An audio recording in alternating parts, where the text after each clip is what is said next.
Welcome to Central Georgia Focus. I'm your host today, Raymond Tubb, and the Tubman African American Museum. It's located in downtown Macon. It is the largest museum of its kind in the Southeast. It's dedicated to educating people about art, history, and the culture of African Americans. People travel from across the state and even across the country to tour this unique place. The visitors included students one day from Clayton County's Forest Park High School. You see them right there as they researched Harriet Tubman as part of their Introduction to African American Studies class. When they leave here, I want them to be empowered, to know her story, and to know the story of not only her, but others she has helped to escape to freedom, and also something that can add to their own knowledge of what makes African American culture and history so special.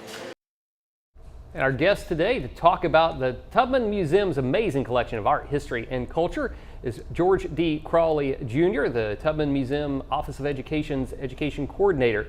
And I guess right off the bat, Harriet Tubman had no ties to Macon, but the vision of the museum was to pay homage to her and what she stood for. Well, our founder, Richard Cowell, he was Father Richard Cowell at the time, was the priest at the rector of St. Peter, at the parish we know of as St. Peter Claver Catholic Church, located in Pleasant Hill. He at the time purchased a warehouse, a mattress warehouse on Walnut Street, at 340 Walnut Street, with his own money in 1981. They actually opened the building in 1985, and they dedicated the building in honor of the person he admired most, who was Harriet Tubman. Yeah, and he's a fascinating person, an Irishman from Wisconsin that ended up getting stationed in Macon. He was an Army veteran and became a priest. Right. And then ended up starting this museum in Macon and still going on strong today and seeing quite a bit of growth. Mr. Cowell, he was Father Cowell. He became a financial planner after he left the Catholicism. He's still around. He's 90 years old. Yeah. And we celebrated his birthday at the Tubman Museum recently, and we also celebrated Founders Day, and we gave him the Act of Courage Award from the Tubman Museum. So we really appreciate Mr. Cowell. He still stops by the museum every now and then. He brings treats and sweets to the museum and offers his opinion on things from time to time, but he's really a courageous man. And you talked about the Walnut Street location, but most people now are familiar with the lovely building down there at Poplar Street and right downtown. And, right, 310 Cherry Street. And Cherry Street, got my trees mixed up again. But right across from the Sports Hall of Fame, and just an amazing building. We saw some of the Drone 13 footage of it. Yes. The Tubman Museum, when we designed, and I worked at the Tubman from 97 to about 2005, we wanted to plan a facility that actually had an Afrocentric feel in downtown Macon. We wanted to make sure that the building had the integrity and spoke to the history not only of African Americans, but also those of African persons of African descent would recognize it as a building of significance to our culture. So even down to from the color on the outside of the building, it's the Igbo yellow. We actually brought a sample of yellow clay from Nigeria, Igbo land in Nigeria. Mrs. Chiezekwechi, who is a trustee, or was a former trustee emeritus at Wesleyan College, she actually brought back a sample of yellow clay from Nigeria. We matched that yellow clay to the outside of the building to get that wonderful, rich mustard color.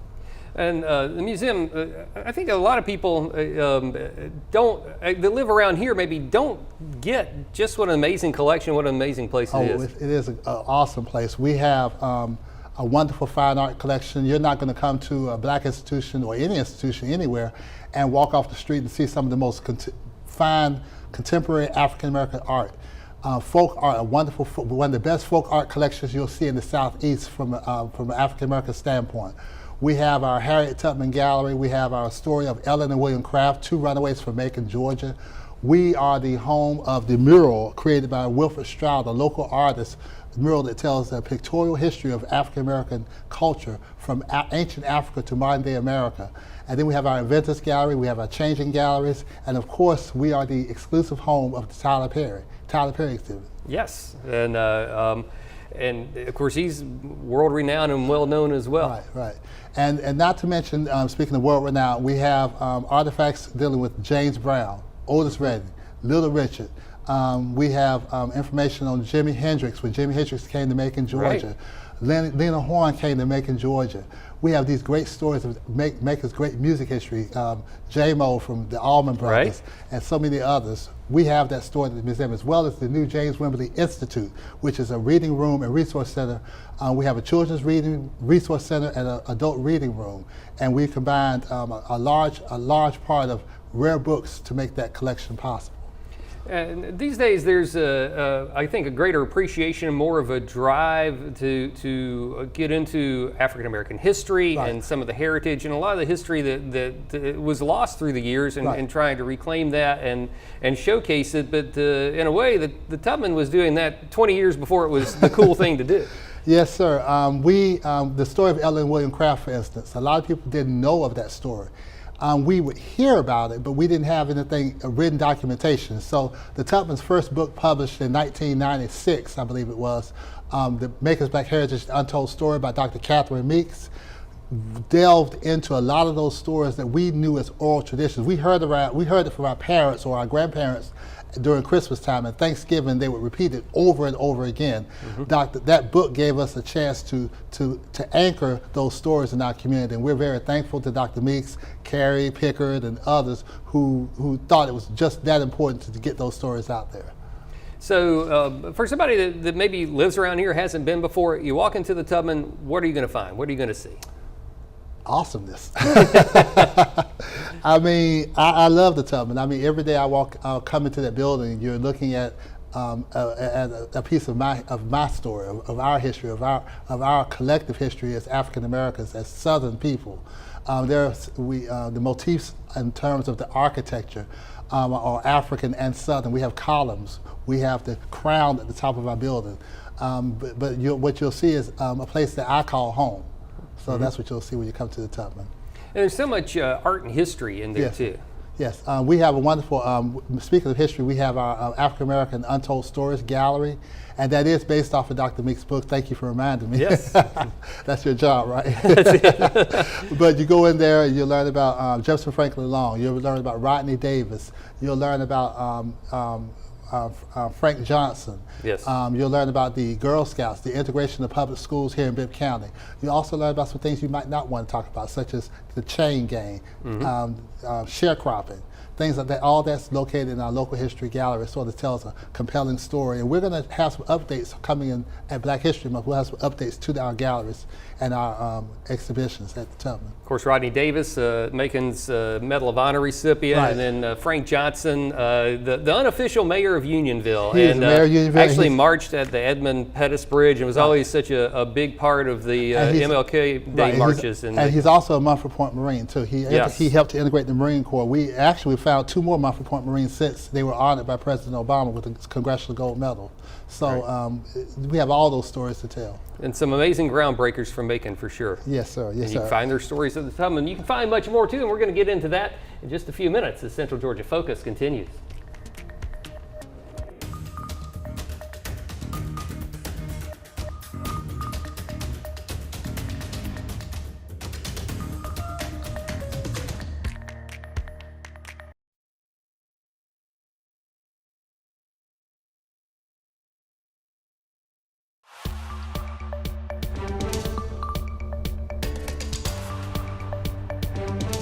I'm Raymond Tubb. Welcome back to Central Georgia Focus. We are joined by George Crawley, who is with the Tubman African American Museum in Macon, Georgia. And looking at the Tubman calendar, there's always something else coming up on the calendar, but you got some really fun stuff coming up in the next few months with, I guess, here at the end of the month, Halloween right around the corner, and the night at the museum. Yes. Talk a little bit about what we can expect there. Night at the Museum is a fun night for families. Typically, the Macon Downtown Council sponsors Halloween trick-or-treats downtown, and they just come out to the different sites. What we want to create at the Tubman would be not only a night where the kids come and trick-or-treat, but they also have a chance to immerse themselves in learning. So we will have Harriet Tubman reenactor there.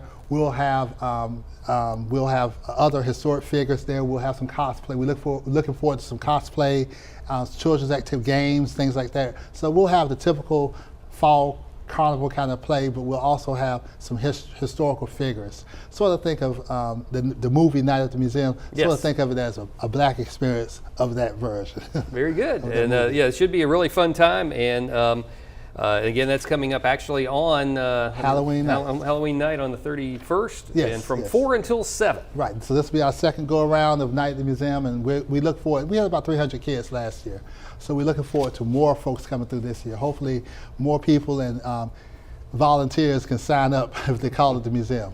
And then you've got the holiday market and artist market and the tree lighting and celebration of the trees coming up, and that's first Friday on December 1st. December 1st, 2023. This will be our first time we're changing. We've traditionally had the Nigerian Christmas tree, also organized by former board president Chieze Ekwechi. She's done this since the late 90s. And so what we decided this year, we're going to add trees. We're going to add a Liberian Christmas tree. We're going to add some others from some other Pan-African cultures from around the world. And we'll add those. We're going to bring back our South Pole Santa. I think it used to be back in the day Black Santa, where we say, well, you know what, we're going to call him South Pole Santa. We're bringing that back. We're bringing in some more children's activities, more family activities like a cakewalk. We'll have a cakewalk, and we'll bring all that back on December 1st. And that's going to be from 5 to about 8 p.m. or so, 5 to 9 p.m. And you can come tour the museum, you can come participate in the activities, you can also come see the holiday lights downtown, because the lights are fabulous. Yes. I mean, it is something to see. No other city of our size, I think, has anything comparable. Right. So coming to Macon, coming to downtown Macon is where things are happening. Yeah, always a great time during Christmas and the holidays around it is downtown. Nice. You can do the carriage rides. You can do the carriage rides around town. You can come and see the different tree lighting ceremonies in different places downtown. And we want you to come to our spot. We want you to come down to the end of Cherry Street, come inside, have a good time. And it's only $5. And then you get through Christmas and start the new year, but there's no break because you've got all that jazz coming up in February, the 27th Yes. presentation is being presented by the Tubman. We have King Day activities. I didn't mention that. Oh, that's true, yes. Yeah, we have King Day activities all day long. We'll have tours, activities. Last year we had over 400 people for King Day. It's a big crowd. Yes. And then for all that jazz, this year our featured performers are the Whispers and Lenny Williams. We have balcony seats that are available at $50 a person, or you can get a table on the floor, and table seats start at $1,500, or you can get an individual seat for $187.50. Now, all that jazz last year was Sheila E. Now, I don't know about you, but I'm a big Prince fan, yes. so I really had a good time last year. And when you have a table seat on the floor with dinner and dancing afterwards with AJ the DJ, and you get Sheila E., she's singing, and she's like this close to you. I mean, it is a great time, and I am so thankful and privileged to have a chance to work at an institution where we have these type of family or formal events that are sort of informal. So it's really a good time. Of course, any great museum has great sponsors behind it, Yes. and you've got an opportunity. I mean, if people want to pay $2,500 a year to support, they can, but $25 a year can make a difference too. Right, so membership at the Tubman Museum starts at $25. However, if you have deeper pockets, we welcome you to give $25,000, but memberships, your basic membership starts at $25. And I don't think anyone else offers a membership for that price in town. Yes. Not for all that you get. We try to make sure we meet people where they're at, and I think the Tubman Museum has done a great job in trying to measure what's going on in the community and trying to be a partner, not an administrator to the community. You know, we try to work with the community, see what the community wants, and then if they say, well, we want to do drumming. For instance, They say they want to do drumming and they want to have offer it at some of the schools. We try to create a drumming program to offer at the schools. We try to find those resources to meet those people and meet people where they're at and provide the service to them. And I think that's what makes the Tubman Museum unique. A lot of museums, they're so highbrow and so arts oriented, they forget that sometimes you have community that needs the arts right there with them. And so this year, the Tubman Museum will be active in 12 of our public schools this year. 12 schools that we're active in. So we're very proud that we're active in this fall. Yes. This fall semester, we're active in 12 schools offering after school programming. And so it's accessible. Yes, it's all about accessibility. And of course, they say membership has its privileges. And Yes. if you do become a member, what are some of the things you can expect? With membership, you get to come into any of our events that are our core events. You get to come to those events free. Now, that does not include All That Jazz Right. or Pan-African Festival, or any special events dealing with Tyler Perry. Yes. Those events would have an additional cost to them. But for our standard events, for standard tours, for exhibition openings, those fees, the $25 that you pay, gets you in for free. Very good. And plus museum store discounts. and Yeah, discounts for some of the other the things museum too. store is fabulous. You get discounts in the store. You can shop till you drop. Tell us about the store. What kind of things can you find in there? With the museum store, we are working on expanding our museum merchandise that's Tubman Museum themed. We've had some decline in those items, but we will bring in new items as we go into the holiday season. We'll also have holiday themed items for the museum store for Christmas, and we'll have candy and baked goods in the store for Christmas for the holidays. So that's what I can tell you about for the holidays. All right, well, this is Central Georgia Focus. We are talking to George Crawley with the Tubman African American Museum. We'll have much more when we return.